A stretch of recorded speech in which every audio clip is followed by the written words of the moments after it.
Në qoftë se më parë ti shkoje, dhe më parë flas disa vite më përpara, nëse ti shkoje pranë një institucioni ose pranë për të intervistuar qytetar të ndryshëm dhe e publikoje,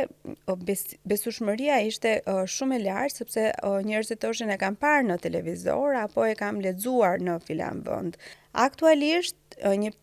një pjesë e madhe e qytetarëve vendosin në dyshim, po edhe një pjesë e institucioneve sigurisht që vendosin në dyshim. Dëmi më i madh që ka ndodhur, unë e them gjithmonë, është helmimi i të vërtetës dhe nga ana tjetër është vrasja e lajmësit, sepse momentin që ti krijon kaq shumë turbullira dhe zhvesh gazetarin po edhe median nga veshja apo nga misioni që ai ka,